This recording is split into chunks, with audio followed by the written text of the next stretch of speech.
자, 이제 퇴근해 볼까요? 오! 이야.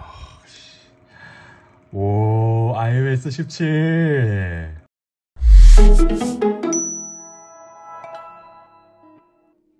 프라이티어 루엔제이입니다. 요 며칠 전에 애플에서 키노트, 즉 신제품 발표가 있었습니다. 그 신제품 발표에 대한 영상, 바로 루멘제이 영상 며칠 전에 올라왔습니다. 영상 한번 봐주시고요. 오늘 여러분들과 함께 나눌 주제는 뭐냐면요, 아이폰과 애플워치가 이번에 새로 공개가 되었습니다. 그런데 이 아이폰과 애플워치에 신기능이 추가가 많이 되었는데, 그 신기능 중에서 큰 역할을 하는 것이 바로 iOS와 워치OS가 새로운 기능들이 참 많이 추가가 되었는데요. 오늘 여러분들과 함께 나눌 브라이트 인포메이션은 바로 iOS 17입니다. 기능들이 많이 추가가 되었습니다. 그래서 오늘도 제가 다 다루진 않을 거고요. 우리가 꼭 알아야 될 8가지만 제가 간단하게 나눠보도록 하겠습니다. 한번 천천히 잘 따라와 주셨으면 좋겠습니다. 자, 그러면 출발할까요? 이번 iOS 17은 대규모 업데이트입니다. 그래서 우리가 대규모 업데이트라고 생각을 하면 전체적인 느낌? 아니면 인터페이스가 바뀌겠지라고 생각하지만, 이번 업데이트는 대규모 업데이트 치고는 사실 소소한 업데이트들이 많이 되었습니다. 그 소소한 업데이트 중에서 우리가 좀 중요한 것들을 한번 이야기해 볼게요. 소소한 업데이트 첫 번째는 바로 전화 부분입니다. iOS 17 업데이트 된 이후에 전화가 걸려올 때의 기본 이미지가 바뀌었습니다. 전화가 걸려올 때 각 사람에 맞게 연락처 포스터라는 것이 추가가 되었습니다. 이 연락처 포스터에 사진을 넣게 되면 전화가 올 때 그 사진과 함께 전화가 걸려오게끔 변경되었습니다. 이전 버전도 이런 기능들이 있었는데요, 조금 더 세련되게 바뀌었어요. 여기에서 새로 업데이트된 것이 바로 연락처 포스터라는 건데요, 이 연락처 포스터라는 거는 뒤에서 제가 다시 한 번 더 설명해 드릴게요. 두 번째입니다. 메시지 어플에 대한 변경이 조금 이루어졌어요. 메시지 어플을 열어보면 메시지 옆에 이렇게 플러스 버튼이 추가가 되었습니다. 어디서 많이 본 것 같지 않나요? 맞습니다. 우리가 카카오톡을 사용하게 되면 카카오톡 채팅창 옆에 보면 플러스가 나오죠. 이 플러스를 눌러보면 뭐 사진, 영상 등등등 많은 창들이 뜨는데, 이제 아이메시지에서도 이 기능을 활용할 수 있습니다. 플러스를 누르게 되면 아이메시지와 관련된 어플들이 나오고 이것을 실행할 수 있는 버튼이 추가되었습니다. 이것뿐만이 아닙니다. 아이메시지도 이제 카톡과 같이 메시지에 대한 답변을 할 수가 있습니다. 그렇기 때문에 메시지에 대한 답변을 하게 되면 그 메시지에 대한 답변을 누르면 메시지를 다시 확인할 수 있는 기능인 거죠. 우리가 흔히 사용하는 기능이 추가가 된 거예요. 그리고 iMessage의 검색 기능이 추가가 되었습니다. 그래서 이제 iMessage 검색 기능을 통해서 우리가 보냈던 메시지를 검색할 수 있고요. 이것뿐만이 아닙니다. 오디오를 이제 텍스트로 볼 수 있는 기능도 추가가 되었습니다. iMessage로 오디오를 보내게 되면 이 오디오 밑에 오디오의 내용을 자동으로 텍스트로 변환해 주는 기능이 추가가 되었습니다. 그래서 오디오를 들을 수 없는 환경에서 오디오가 아니라 텍스트로 먼저 확인할 수 있는 기능이 생긴 것이죠. 마지막으로 이 iMessage의 스티커 보관함을 이용해서 스티커를 붙일 수 있는 기능도 추가가 되었습니다. 아이클라우드 보관함을 통해서 내가 원하는 스티커를 이 iMessage에 내 마음대로 스티커를 붙일 수 있는 기능이 추가가 되어서 조금 더 재미나게 iMessage를 사용하실 수 있습니다. 세 번째입니다. 스티커 보관함이 새로 신생되었습니다.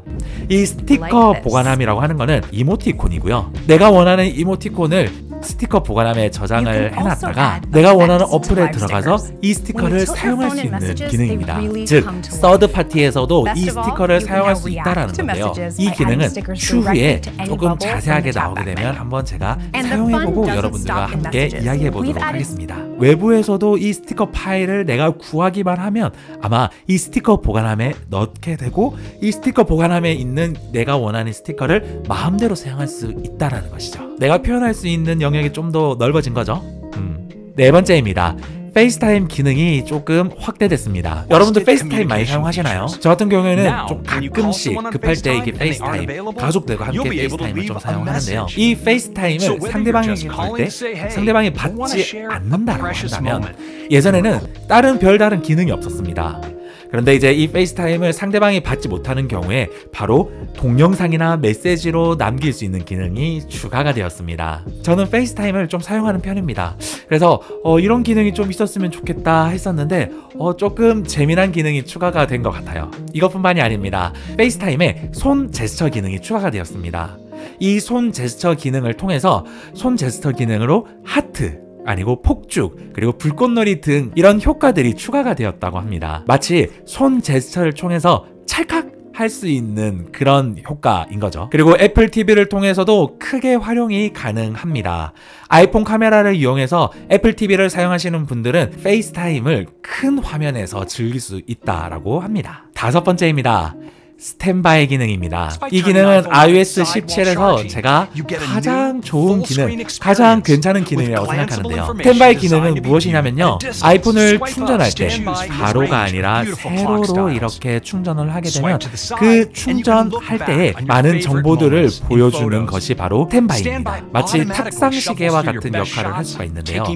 여기에 시계, 캘린더, 날씨 등등등등을 내 마음대로 커스터마이징을 할 수 있고요. 그리고 시리, 스포츠 경기, 음식, 날씨 등도 함께 볼 수 있다고 합니다. 충전시켜 놓을 때 탁상시계 같이 전시해 놓으면 굉장히 유용하게 사용할 수 있을 것 같아요. 실제로 저는 맥세이프를 이용해서 충전을 하고 있는데요. 사무실에서 충전하면서 굉장히 유용하게 사용하고 있습니다. 굿. 그리고 여섯 번째입니다.